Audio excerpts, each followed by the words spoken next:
Hello and good morning, students. Welcome back to your online class of English.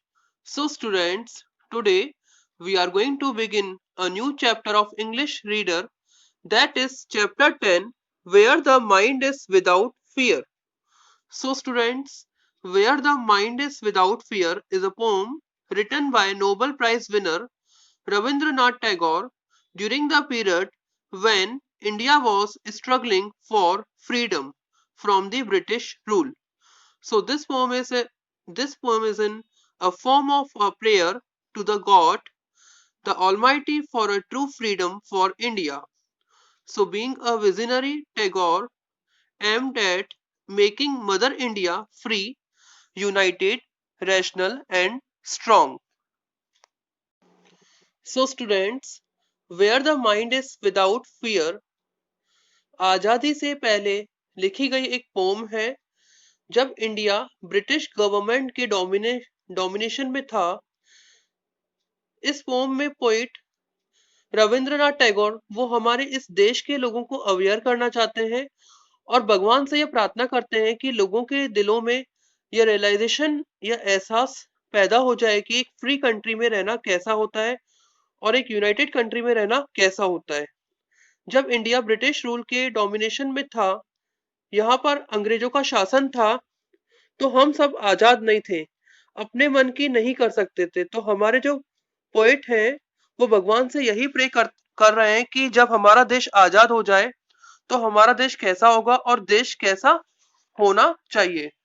Poet ये चाहते हैं कि हमारे देश के लिए लोग अवेयर हो जाए, मतलब आजाद जिंदगी जीने के लिए, इज्जत के साथ अपनी जिंदगी जीने के लिए जागरूक हो जाए, उनके अंदर ये एहसास पैदा हो जाए। So students, now we will discuss whole the poem in this chapter. So let's begin. Okay students? So students, let's begin. Where the mind is without fear and the head is held high, where knowledge is free, where the world has not been broken up onto fragments. So students, यहाँ रविंद्रनाथ टैगोर बोल रहे हैं कि वे एक ऐसा world चाहते हैं। तो पोइट जो है रविंद्रनाथ टैगोर वो एक ऐसा इमेजिनेशन कर रहे हैं वर्ल्ड के बारे में, एक ऐसा वर्ल्ड चाहते हैं कि किसी के मन में कोई डर नहीं हो। ठीक है, विदाउट फियर मीन्स किसी के मन में कोई डर नहीं हो, पैसे का, लड़ाई झगड़े का या किसी चीज का, कोई भी किसी भी तरह का कोई डर नहीं हो। मीन्स कि कोई इंसान किसी से डरे नहीं किसी भी तरीके से, तो किसी भी तरह का डर वो नहीं चाहते हैं। Okay, and the head is held high means कि जो सर हो वो सबका ऊंचा हो, मतलब सब एक समान। मीन्स कि रिच और पुअर में किसी भी तरह का कोई डिफरेंस ना हो, हर कोई सर उठाकर चले, सर ऊंचा करके चले।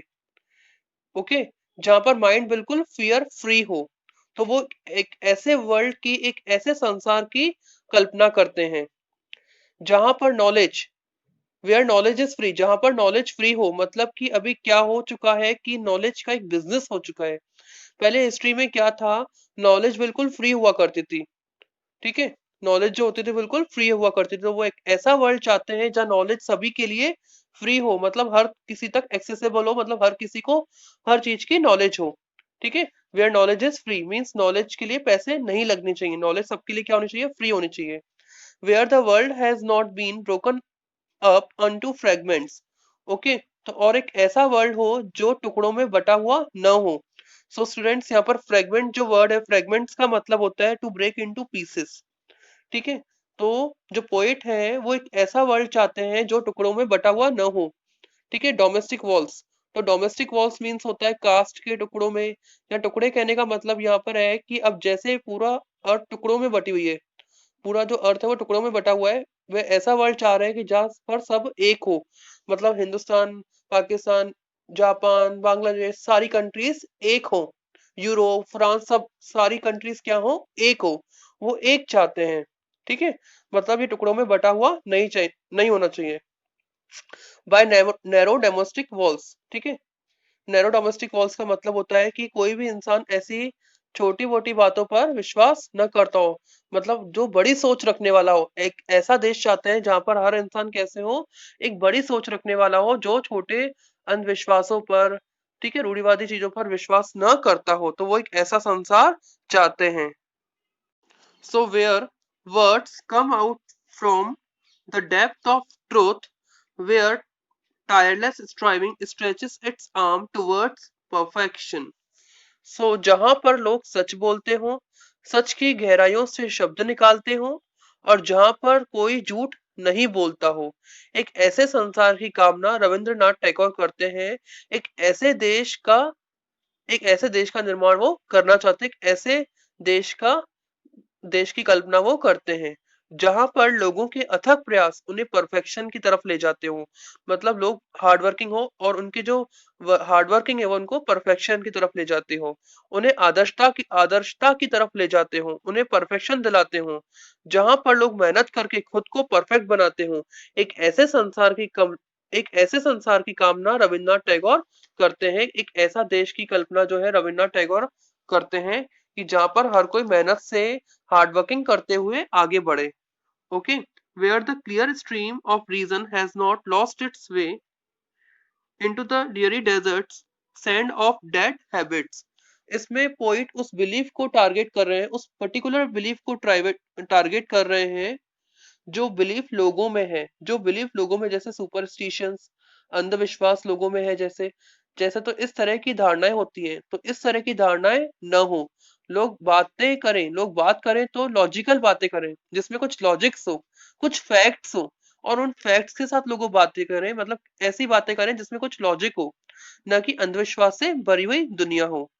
तो वो ऐसी दुनिया चाहते हैं जिसमें लोग बातें करें जो लॉजिकल हो। तो पोइट कहते हैं कि हम एक ऐसे संसार की कामना करते हैं प्रभु आपसे जहां पर लोगों का जो तर्क हो, मीन्स जो लोग बातें करें वो बिल्कुल कैसी हो, लॉजिकल हो, जहां पर अंधविश्वास बिल्कुल भी ना हो। So students, here poet wants to say that where the mind is led forward by the into ever widening thought and actions, जहां पर एक इंसान अपने माइंड को, अपने दिमाग को खुद से कंट्रोल कर सकता है, अपने आप को खुद से आगे ले जा सकता है।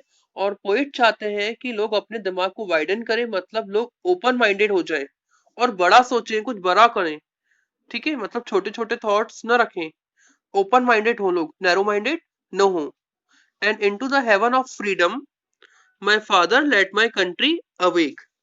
और हाँ, उसी स्वतंत्रता के स्वर्ग में मेरे फादर, मेरे ईश्वर, मेरे कंट्री को ले जाइए, मेरे कंट्री के लोगों को जगा दीजिए, उन्हें अवेक कीजिए, ताकि हमारा देश एक अच्छा देश, एक स्वतंत्र देश बन सके, जहां पर सभी लोग डिग्निटी, ऑनर के साथ अपने लाइफ को स्पेंड कर सके, बिल्कुल आत्मसम्मान, ऑनर के साथ वो लोग रह सकें। तो एक ऐसे देश की कल्पना जो है पोइट करते हैं, और वो भगवान से प्रे करते हैं कि एक ऐसा देश हो जहां पर सभी लोग डिग्निटी के साथ रह सके, अपनी लाइफ को स्पेंड कर सके। Okay, so students, these are the word meanings. The first word meaning is fragments. So fragment means to break into pieces. Second है narrow.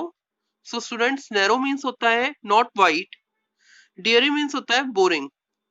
So now students, we will discuss about the exercise of the chapter. The first question comprehension is that in this poem the poet dreams of a world where everyone is truly free. So pick out the lines from the poem that mean the following and write.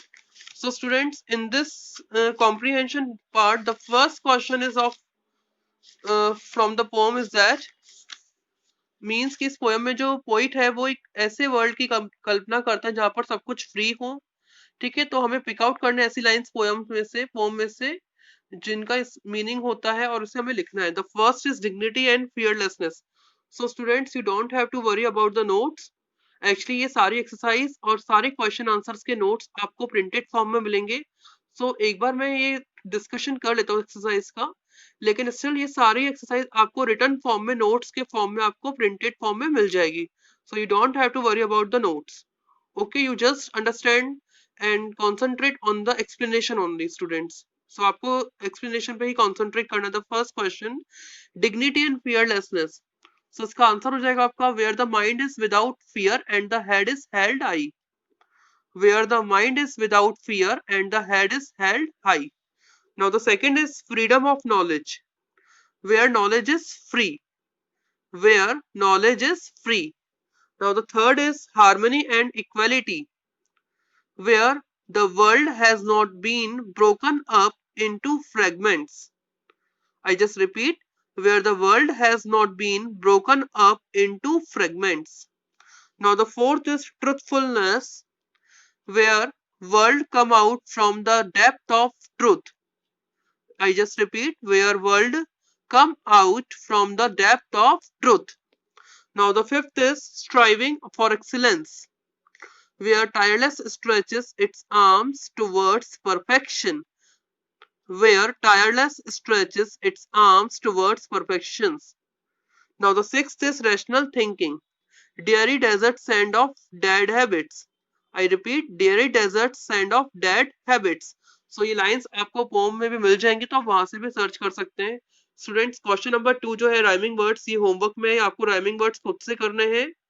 Okay, बहुत simple question है, that's why I am giving in the homework. ये आपको सारा वैसे तो printed मिलने ही वाला है, so you don't have to worry about it. और वोकेबलरी भी आपको खुद से भी कर सकते हैं, लेकिन मैंने आपको प्रिंटेड नोट्स में भी अवेलेबल करवाई हैं. आप चाहें तो खुद से भी सेंटेंसेस फ्रेम कर सकते हैं.